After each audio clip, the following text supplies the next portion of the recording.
اہل بیت اطہار علیہ السلام کی عظمت پر درود بھیجے محمد و آل محمد۔ اللہم صلی علی محمد و آل محمد وعجل فرجہم۔ فاتحہ۔ بسم اللہ الرحمن الرحیم، الحمد للہ رب العالمین، الرحمن الرحیم، مالک یوم الدین، ایاک نعبد و ایاک نستعین، اہدنا الصراط المستقیم، صراط الذین انعمت علیہم غیر المغضوب علیہم ولا الضالین۔ بار دیگر درود بھیجے گا محمد و آل محمد پر۔ اللہم صلی علی محمد و آل محمد وعجل فرجہم۔ اعوذ باللہ من الشیطان الرجیم، بسم اللہ الرحمن الرحیم، الحمد للہ رب العالمین، والصلاة والسلام علی سید الانبیاء والمرسلین، حبیب الہ العالمین ابی القاسم محمد، اللہم صلی علی محمد وآل محمد وعجل فرجہم، وعلی آلہ الطیبین الطاہرین، سیما بقیت اللہ فی الارضین۔ قال اللہ تعالی فی کتابہ الکریم، بسم اللہ الرحمن الرحیم، ام حسبت ان اصحاب الکہف والرقیم كانوا من آیاتنا عجبا۔ درود بھیجے گا محمد و آل محمد پر۔ اللہم صلی علی محمد و آل محمد وعجل فرجہم۔ پروردگار عالم کا انتہائی احسان ہے، انتہائی لطف و کرم ہے، اس نے ہمیں اس ہدایت سے نوازا کہ جو اس کے انبیاء کرام علیہ السلام کے پیغام کا آخری سلسلہ تھا، کامل ترین شریعت کے دور میں دنیا میں بھیجا، آخری امام کے دور امامت میں ہمیں دنیا میں بھیجا، اور انشاءاللہ دعا ہے ہماری کہ انشاءاللہ ظہور کے دور میں ہمیں دنیا میں بھیجا ہو، کہ انشاءاللہ امام کی تشریف آوری کو اپنی آنکھوں سے دیکھ سکیں، ان کی نصرت کی سعادت حاصل کریں، اور پروردگار قبول فرمائے، نصرت کی راہ میں شہادت نصیب فرمائے انشاءاللہ۔ تمام دعاؤں کی قبولیت کے لیے، وقت کے امام کے حضور ادائے احترام کے لیے، نظر لطف کے حصول کے لیے درود بھیجیں محمد و آل محمد پر۔ اللہم صلی علی محمد و آل محمد وعجل فرجہم۔ پروردگار عالم نے دین مبین کے اندر کچھ حقائق کو دین کی بنیادیں قرار دیا ہے۔ یہ دنیا حقائق سے بھری ہوئی ہے، آپ کا نام کیا ہے یہ بھی ایک حقیقت ہے، میں یہاں پر موجود ہوں یہ بھی ایک حقیقت ہے، لیکن کچھ حقیقتیں ایسی حقیقتیں ہیں جن کو قبول کرنے یا نہ کرنے سے پورا تصور کائنات تبدیل ہو جاتا ہے۔ بھائی فرض کریے کہ آپ نے یہ قبول کیا کہ آج مثال کے طور پر دنیا کے اندر اتنے بر اعظم ہیں، 7 بر اعظم، 7 کانٹیننٹس مشہور۔ اچھا اگر آپ نے اسے قبول نہیں کیا، آپ نے کہا نہیں 5 ہیں، تو کیا دنیا میں کوئی تبدیلی آئے گی؟ نہیں، دنیا میں تو کوئی تبدیلی نہیں آئے گی۔ آپ کی کچھ کیلکولیشنز غلط ہو سکتی ہیں، لیکن آپ کی زندگی میں بھی کوئی فنڈامنٹل چینج نہیں آئے گا۔ باؤنڈریز ہے نا۔ 1947 سے پہلے انڈیا ایک کنٹری تھا، جس کے اوپر انگلینڈ رول کر رہا تھا. 1947 کے بعد وہاں دو کنٹریز بن گئے, انڈیا اور پاکستان. پہلے انگلینڈ رول کر رہا تھا, اب دونوں انڈیپینڈنٹ ہو گئے. یہ باؤنڈری اس تاریخ کو بنا دی گئی. یہ سب کا سب اعتباری ہے, ہم نے اس طرح طے کر لیا اور بنا لیا. کچھ حقیقتیں ہیں لیکن ان کے قبول نہ کرنے سے بہت بڑا کوئی نقصان نہیں ہوگا. کچھ حقیقتیں ایسی ہیں جو بہت ہی فنڈامنٹل ہیں, قبول نہ کی تو آپ نے جو لاس کیا ہے وہ پورا پرسپیکٹو کا لاس ہے, پھر پوری لائف کا ایک لاس ہے. وہ حقیقتیں ان کو ہم کہتے ہیں عقائد. یہ جو ریالٹیز ہیں, سیٹ آف ریالٹیز جو بالکل فنڈامنٹل ہیں, ان کو اگر قبول کرے نہ کرے تو زندگی تبدیل ہو جاتی ہے. اس کو ہم کہتے ہیں عقائد یا ہم کہتے ہیں اصول دین. وہ ریالٹیز کیا ہیں؟ مثلا اس دنیا کا خالق ہے یا نہیں ہے, اللہ ہے یا نہیں ہے, یہ ایک ریالٹی ہے, یہ اصول دین ہے. وہ خدا جو ہے آیا وہ عادل ہے یا نہیں ہے, یہ ایک اور حقیقت ہے. اس خدا نے کوئی نبی, آخری نبی بھیجا ہے یا نہیں بھیجا ہے, یہ ایک حقیقت. اور اس نبی کے بعد سلسلے امامت ہے یا نہیں ہے, یہ ایک حقیقت ہے. اور اس دنیا کے پیچھے, اس دنیا کے علاوہ, یہ جو میں نے پیچھے اور علاوہ کہا یہ اس ڈفرینٹ ٹرانسلیشن کی وجہ سے ہے جو آخرت کا کیا جاتا ہے.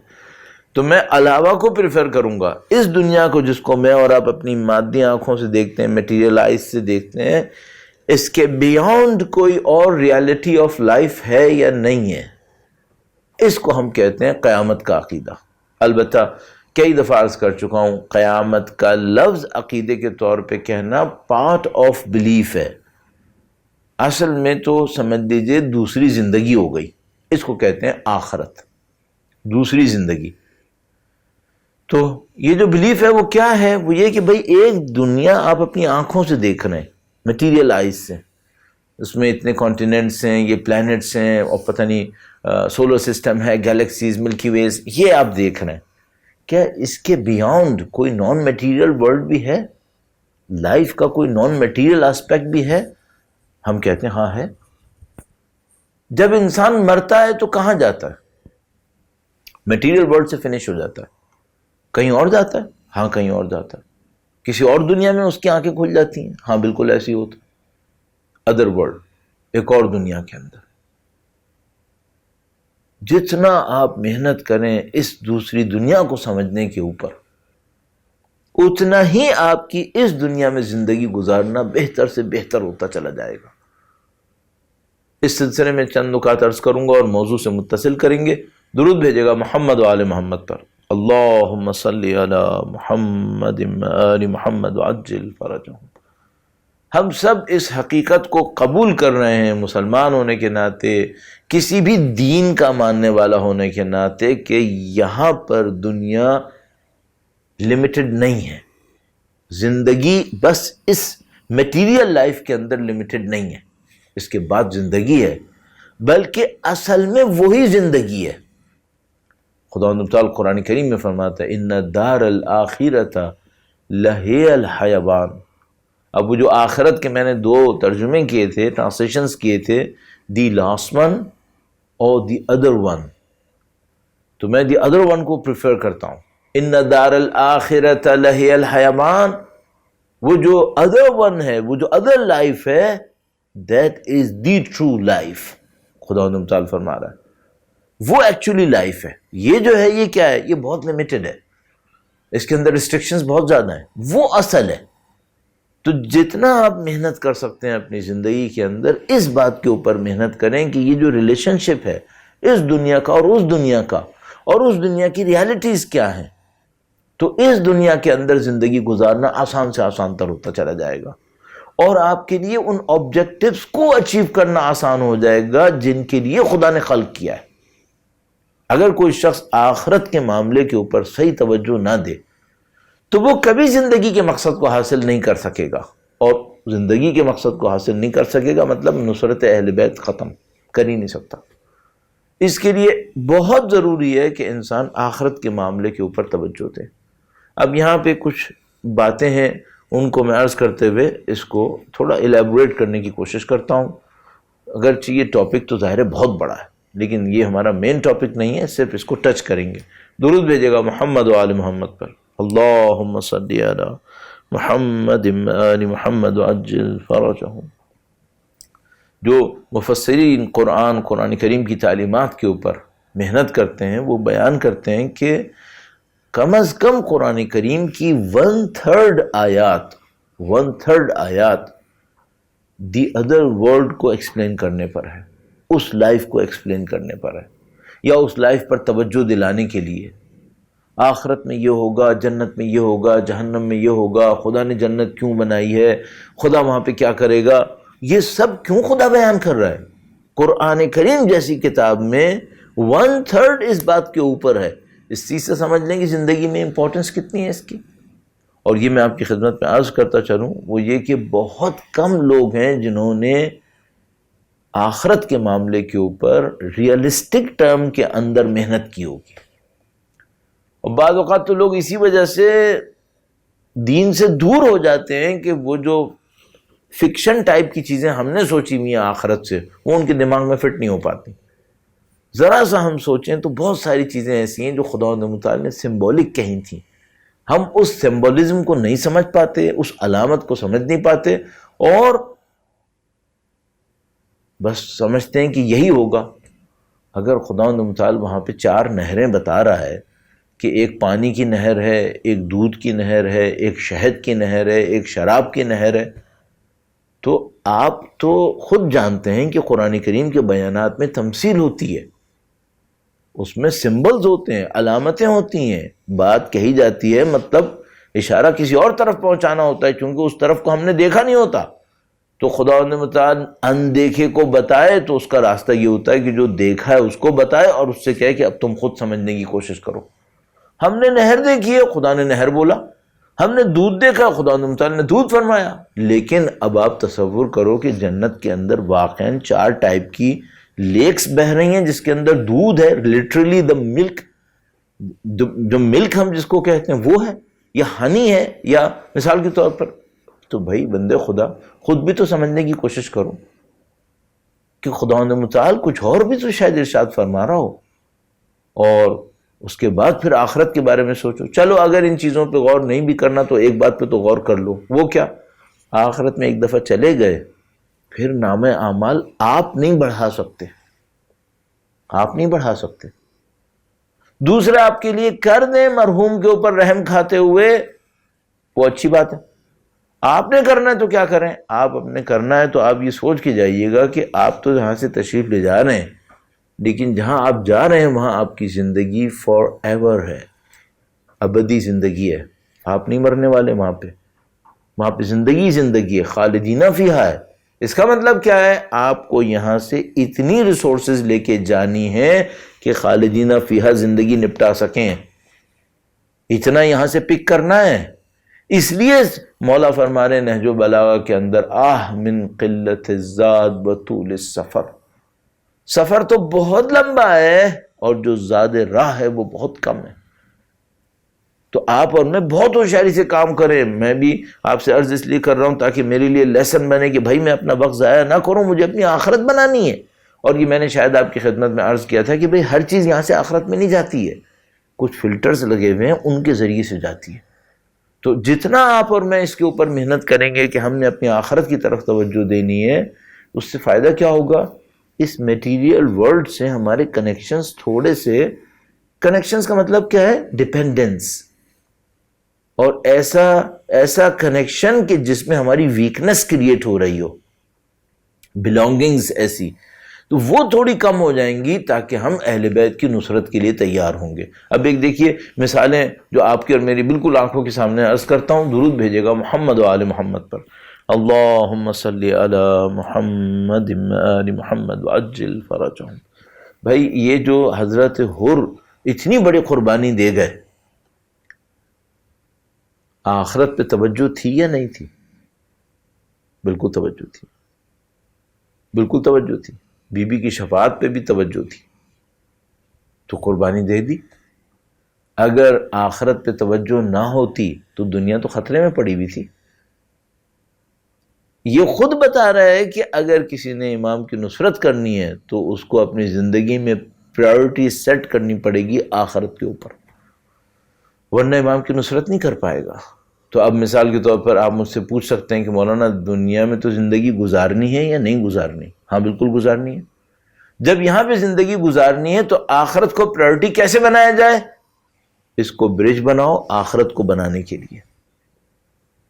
اس دنیا کو برج بناؤ. یہ تو خود مولا فرماتے ہیں نہج البلاغہ کے اندر کہ یہ تو خدا نے بڑا رحم کیا ہم پر کہ ہمیں یہ 60-65 سال کی زندگی دی ہے کہ جتنا کمانا ہے کما لو آخرت کے لیے.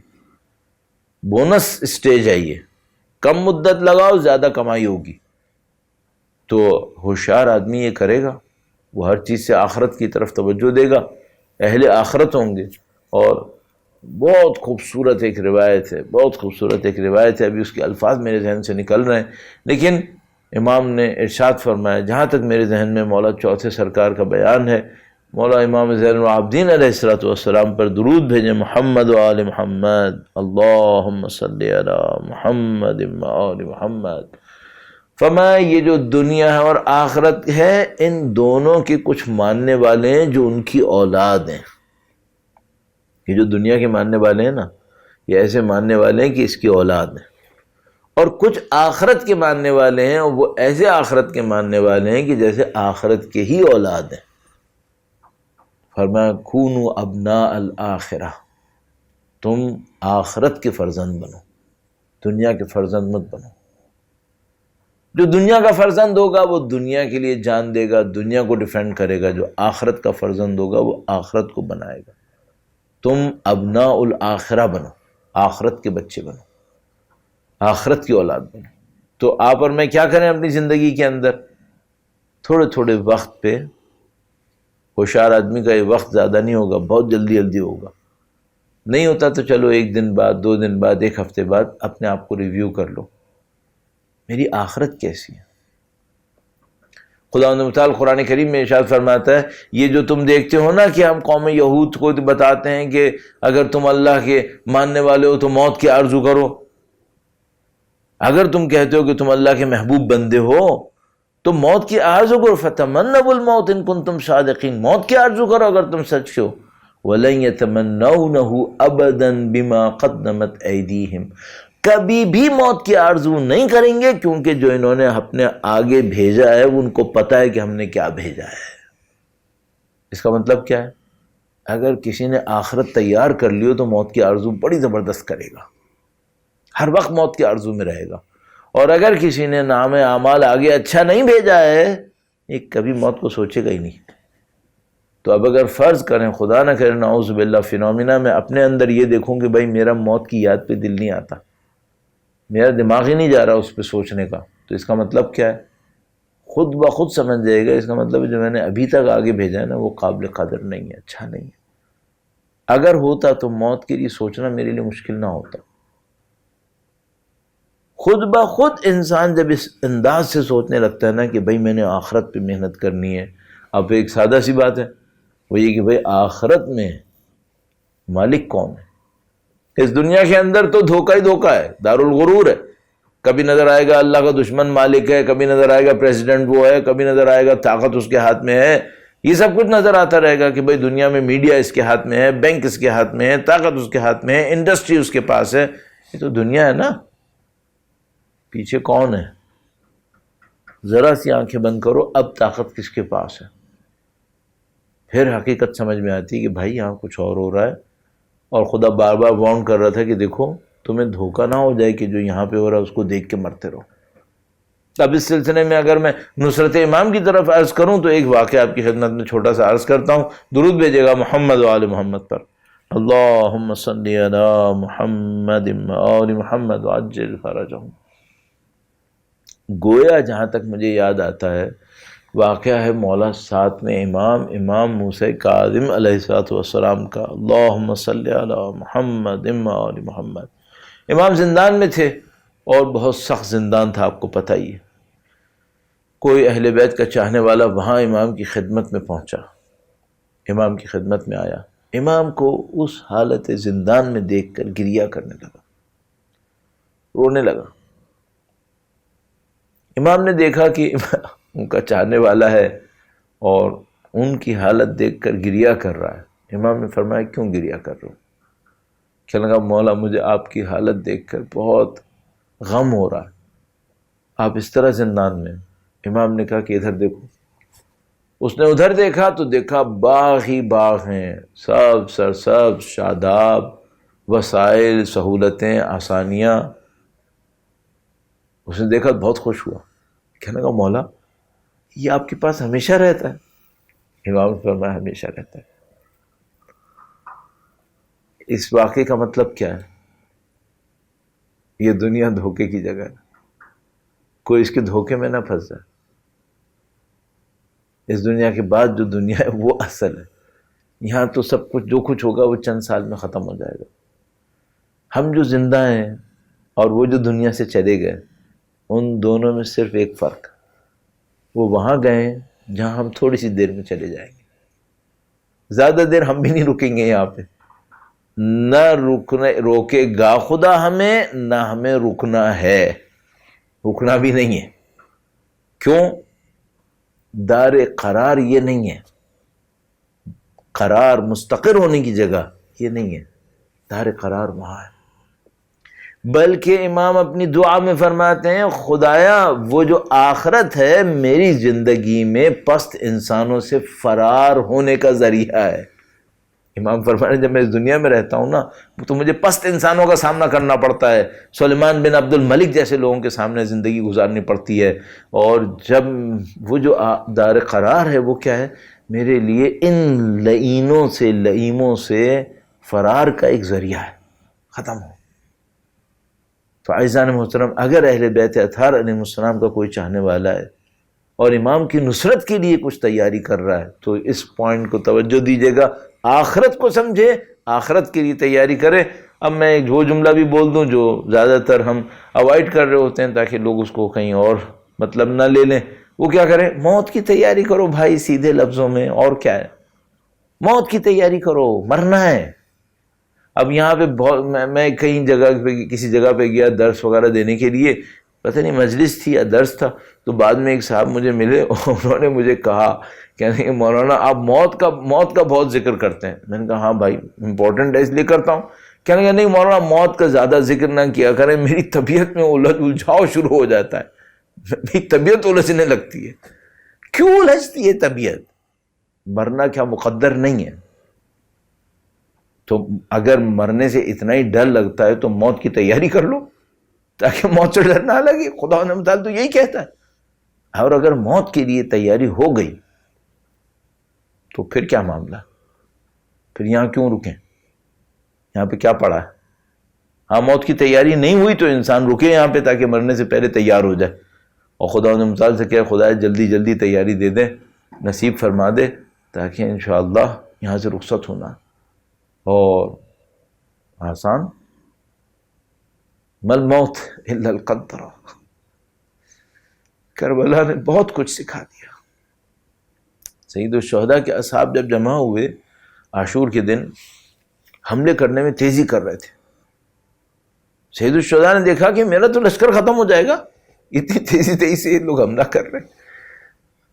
شاید ان کو تسلی دلانے کے لیے کہ تھوڑا رک جاؤ، اتنی تیز مت دکھاؤ، شاید ان کو تھوڑا صبر دلانے کے لیے امام نے فرمایا اصبروا یا اہل الکرام، اے با کرامت لوگو تھوڑا صبر کرو۔ موت ایک پل سے زیادہ نہیں ہے، مل موت الا القنطرہ، جس کو ہم اور آپ اردو میں پلیا کہتے ہیں نا، چھوٹا سا پانی کہیں بہ رہا اس کے اوپر ذرا سی ایک جگہ بنا دی جاتی ہے تاکہ اوپر سے گزر جائے۔ مل موت الا القنطرہ، موت ایک پلیا ہے، یوں گزر جائے انسان۔ ہاں مرحلہ سخت ہے، بہت ساری چیزوں سے انسان ڈسکنیکٹ ہوتا ہے تو تکلیف ہوتی ہے اسے، تو پہلے ہی ڈسکنیکٹ کر لے تاکہ اس وقت تکلیف نہ ہو۔ اولاد کو نہ چاہے، نہیں چاہے، آخرت کے پرسپیکٹیو میں چاہے، دنیا کو نہ چاہے، دنیا کو نہ، نہیں، اس میں چاہنے کی کوئی چیز نہیں ہے، دنیا کو استعمال کرے آخرت بنانے کے لیے، اتنا کرے۔ ذمہ داریوں کو انجام دے، محبتوں کو بھی رکھے، لیکن سب کو خدا کی محبت کے سائے میں رکھے۔ کیا مطلب؟ اللہم ارزقنی التجافی عن دار الغرور والانابۃ الی دار الخلود والاستعداد للموت قبل حلول الفوت۔ دعاؤں میں سے دعا، میں نے کئی دفعہ آپ کی خدمت میں شاید عرض کیا، دعائیں معرکہ ہیں، یہ دعائیں انسائکلوپیڈیا ہیں اسلامک آئیڈیالوجی کی، جیسے دعائے ابو حمزہ صومالی ہے، دعائے عرفہ ہے، ماہ مبارک رمضان کی دعائیں ہیں، دن بھر کی دعائیں ہیں۔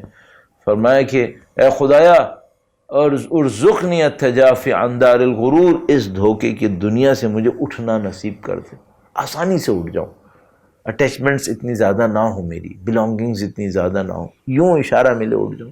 والانابۃ الی دار الخلود، اے خدایا جہاں تو نے مجھے ہمیشہ رکھنا ہے وہاں پلٹنا نصیب کر دے۔ دیکھیے یہ ہمیشہ لفظ آتا ہے پلٹنا، پلٹنا، یعنی پلٹنے کا مطلب کیا ہے؟ تم کہیں اور کے اہل ہو، تم دنیا کے اہل نہیں ہو۔ چلو جوادی عمری اتنا خوبصورت ایک جملہ کہتے ہیں موت ہمیں نہیں مارے گی، ہم موت سے گزر جائیں گے، موت ہمیں نہیں مارے گی۔ لوگ سمجھتے ہیں موت نے مار دیا، مردہ مر گیا، فرمایا نہیں، موت ہمیں نہیں مارے گی، ہم موت سے گزریں گے، کہیں اور جائیں گے۔ فرماتے ہیں موت انسانوں کا ختم ہونا نہیں ہے، اس جسم سے نجات پانا ہے، اس جسم سے نجات پانا ہے، اور کچھ نہیں۔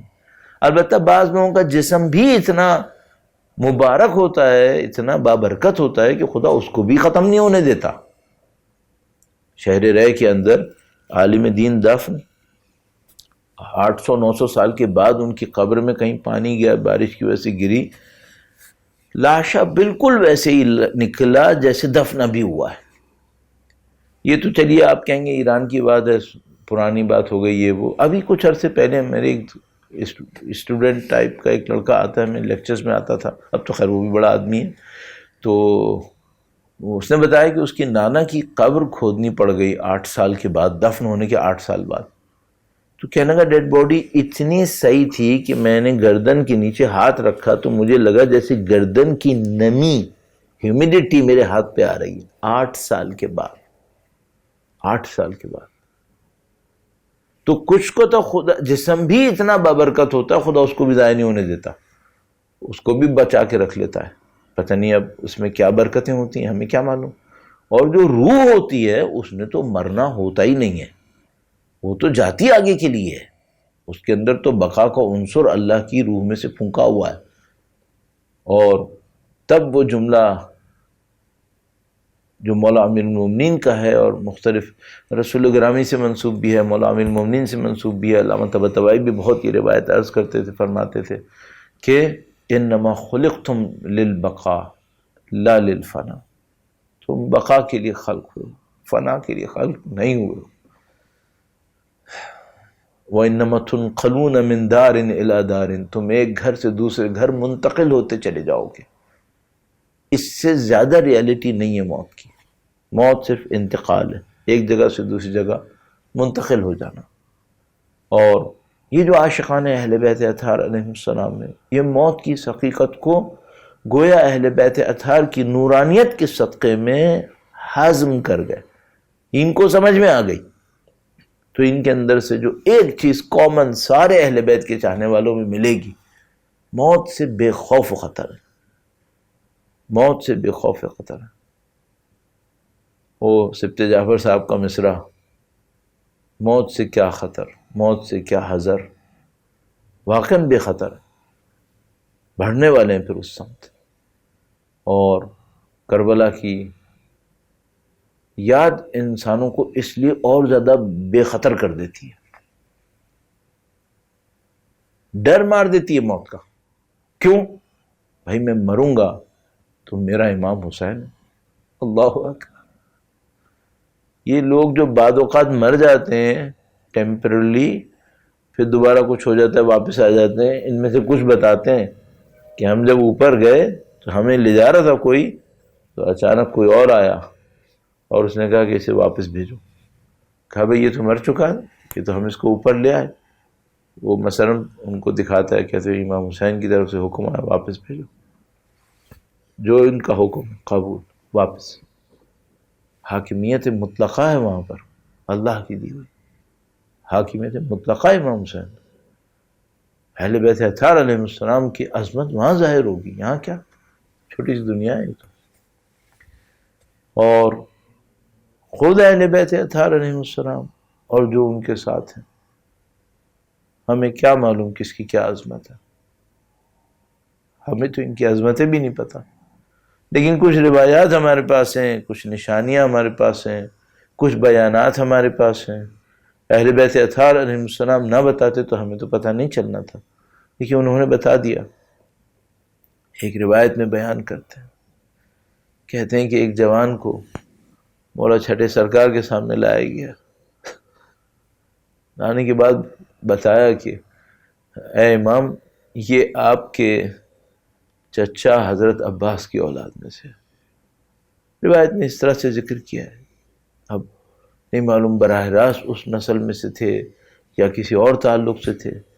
راوی کہتا ہے کہ جب ہم نے یہ بتایا، ظاہر ہے کہ امام کو پتہ ہے، لیکن ماحول کے تقاضے یہ وہ، کہنے کہ جب بتایا تو مولا چھٹے امام نے مولا ابو الفضل العباس کا نام بہت احترام سے لیا، کہا خدا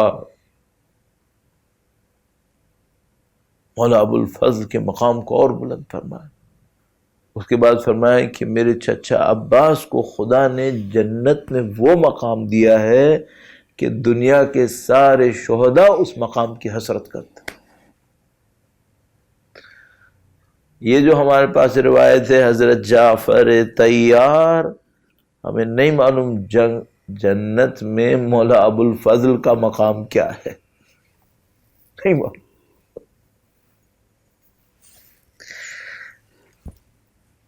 انسان کو مقام اگر قربانیوں پہ ملتے ہیں، خلوص پر ملتے ہیں، وفا پہ ملتے ہیں، تو ان سب میں تو مولا کا مقام نہیں معلوم کہاں پر۔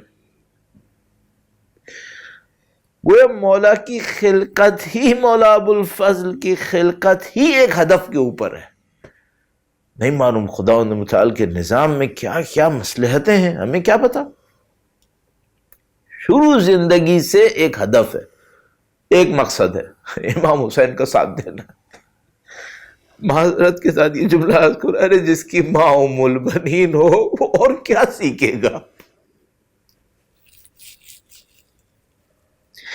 اس کی ماں ام البنین کی طرح ہو جس نے ساری زندگی خدمت کا نعرہ لگایا،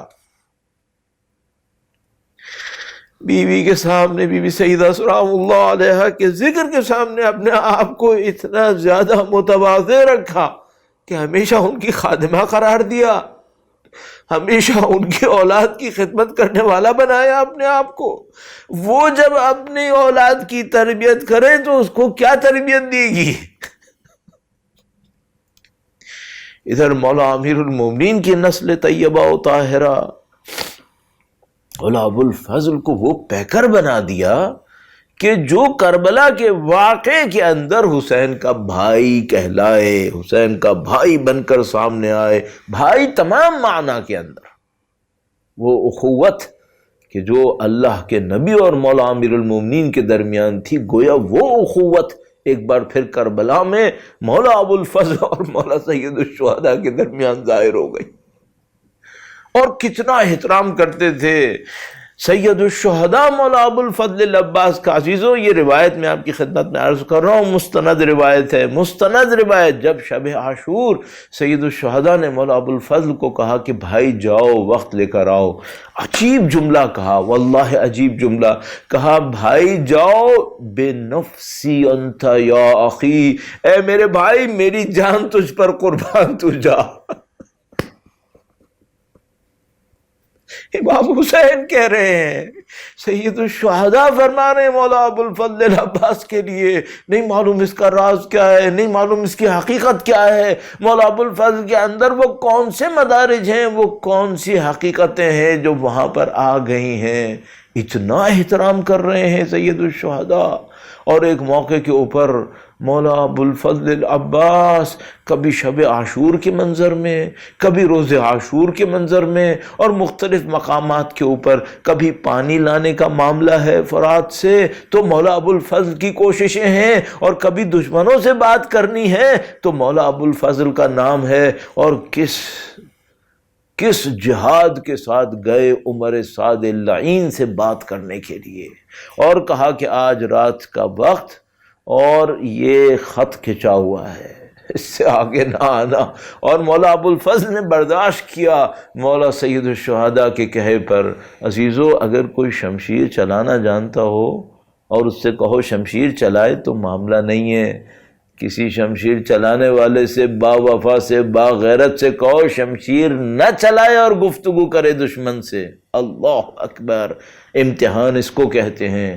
شب عاشور امتحان دے دیا اپنا، اب روز عاشور آ گئی، ایک کے بعد ایک اصحاب شہید ہو رہے ہیں، اور مولا ابوالفضل دو چیزوں کو دیکھ رہے ہیں، ایک اصحاب شہید ہو رہے ہیں، اور دوسرا عزیزو امام حسین کو پرسہ دینے آپ بیٹھے ہیں، بی بی سیدہ سلام اللہ علیہا کو پرسہ دینے بیٹھے ہیں۔ دوسری چیز جو مولا ابوالفضل کو مسلسل پریشان کر رہی ہے وہ بچوں کا پیاس سے تڑپنا ہے،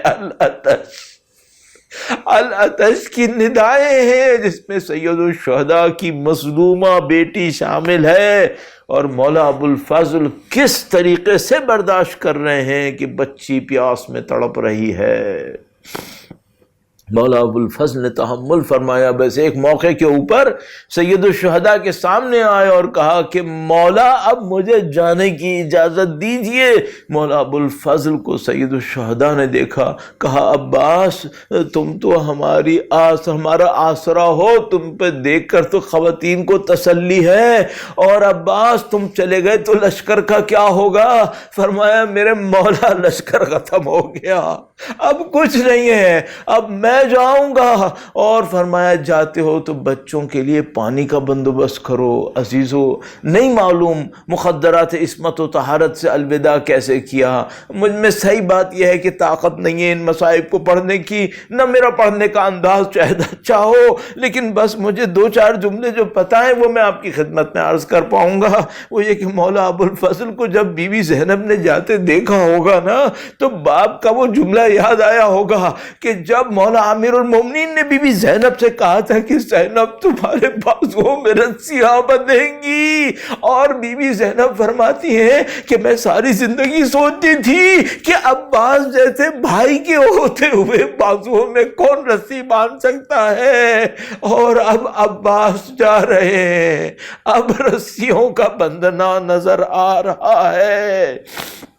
مولا ابوالفضل روانہ ہوئے، اور گویا مشق ابوالفضل کے ہاتھ میں مشق ہے جس میں پانی لے کر آنا ہے۔ اب یہ عباس با وفا ہیں، یہ عباس سقا ہیں، ان کا کام پانی لانا ہے، دشمن کو ختم کرنا علیحدہ معاملہ، اب پانی لانا ہدف ہے۔ ابوالفضل چلے، اور جو نہر القمہ پہ علی کا بیٹا پہنچا تو کشتوں کے پشتے لگائے، دشمن ہٹنا شروع ہوئے، اور مولا ابوالفضل پانی تک پہنچ گئے، مشک کو ڈالا، پانی کو بھرا، پانی کو چلو میں لیا تاکہ کوئی یہ نہ سمجھ سکے کہ عباس پانی پہ نہیں پہنچا تھا۔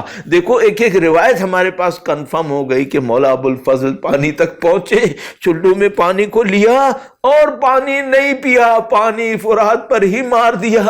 گویا پانی میں بیویوں کی شکلیں سامنے آ گئیں، تڑپتے بچوں کو دیکھ لیا، اور فرمایا اے میرے نفس، میرا امام پیاسا ہو اور میں پانی پی لوں، یہ ممکن نہیں ہے، پیاس سے ہی دوبارہ بڑھے۔ اب مشق لے کر امام کی طرف چلے، اب دشمنوں کا ازدحام جمع ہوا کہ پانی نہیں پہنچنے دیں گے اور ابوالفضل کو یہیں پر شہید کر دیں گے، اور سب کو معلوم تھا کہ اگر ابوالفضل کو گرا لیا تو حسین کے دل پہ کیا گزرے گی، اہل بیت کے دل پہ کیا گزرے گی۔ یہ لعین چاروں طرف سے جمع ہوئے، نیزوں تیروں برچھیوں کی بارش کر دی، اور مولا ابوالفضل کا سیدھا ہاتھ قطع ہوا، پھر الٹا ہاتھ قطع ہوا، علم کبھی ادھر ہوا کبھی ادھر ہوا، ادھر سید الشہداء علم کے لہرانے کو دیکھ رہے ہیں، اور ایک موقع آیا جب مولا ابو الفضل نے مشک کو تھامنے کی کوشش کی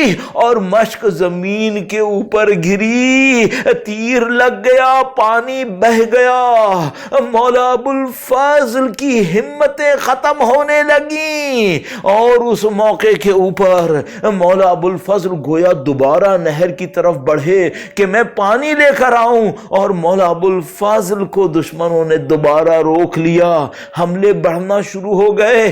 ایک موقع آیا، اب پانی ختم ہو چکا تھا، تیروں کی بارش ہو چکی تھی، ابو الفضل کا سراپا تیروں کے اندر چھپ چکا تھا، ایک گرز آہنی لگا اور مولا زمین پر آئے۔ عزیزو، وقت ختم ہو چکا، اذان کا وقت پیچھے ہو رہا ہے، لیکن جملہ عرض کروں گا آپ کی خدمت میں۔